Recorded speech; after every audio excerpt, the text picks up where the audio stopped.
السلام علیکم ورحمۃ اللہ وبرکاتہ۔ کیسے ہیں آپ حضرات؟ امید ہے آپ سب خیریت سے ہوں گے۔ اللہ تعالیٰ آپ سب کو سلامت رکھے اور ہمیشہ خوش رکھے۔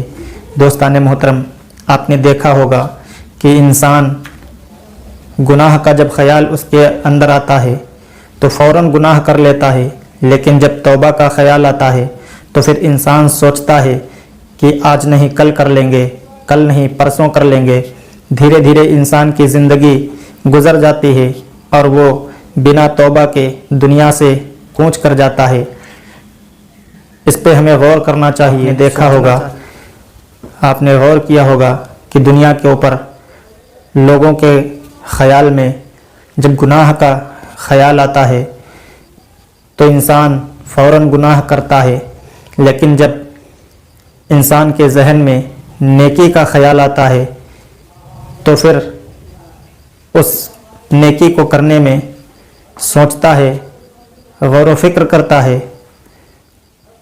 اگر کوئی کام نہ ہوا تو پھر انسان نیکی کی طرف بڑھتا ہے۔ یہی حال توبہ کا ہے۔ اگر انسان کے دل میں گناہ کا خیال آئے تو فوراً گناہ کر دیتا ہے، بنا سوچے اور سمجھے، بنا جانے اور بوجھے انسان گناہ کے دلدل میں پھنس جاتا ہے۔ لیکن جب توبہ کا خیال آتا ہے تو پھر انسان اپنے دل میں یہ خیال کرتا ہے کہ آج نہیں کل توبہ کریں گے، کل نہیں پرسوں توبہ کریں گے۔ جب وہ دن آتا ہے تو پھر آگے دن انسان اپنے آپ میں تاریخ لیتا ہے کہ چلو آج نہیں پھر اگلے دن کر لیں گے۔ اسی طرح سے دھیرے دھیرے انسان کی پوری زندگی ختم ہو جاتی ہے اور یہاں تک کہ انسان توبہ کے بغیر دنیا سے رخصت ہو جاتا ہے۔ غور کرنا چاہیے اور سوچنا چاہیے کہ اگر ہم کوئی ایسے کام کیے ہوں گے یا ایسے کوئی کلمات بولے ہوں گے جو کفر ہیں، جو کلمات ہمیں دین سے خارج کر سکتے ہیں، اور ان کلمات کو بولنے کے بعد ہم نے توبہ نہیں کی، ہمارا خاتمہ ایسے ہی ہو گیا، ایسے ہی بنا توبہ کے ہمارا انتقال ہو گیا، تو پھر بتاؤ ہم مسلمان کہلانے کے بھی لائق نہیں۔ بخشش کی تو بہت دور کی بات ہے۔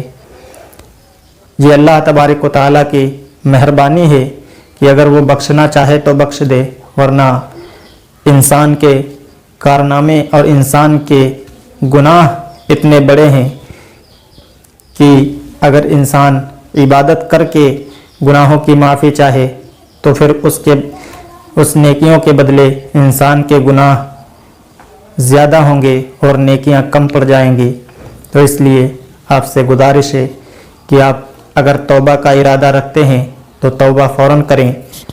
یہ کل پرسوں کی بات چھوڑیں اور فوراً توبہ کریں، اس لیے کہ اللہ کے رسول صلی اللہ تعالیٰ علیہ وسلم ارشاد فرماتے ہیں کہ جو انسان نیکی کرنے میں پہل کرتا ہے تو اللہ تعالیٰ ایسے انسان کو پسند فرماتا ہے، اور جب اللہ تعالیٰ انسان کو پسند کرتا ہے تو پھر جب وہ نیکی کرتا ہے تو اللہ تعالیٰ اس نیکی کو بھی بہت پسند کرتا ہے۔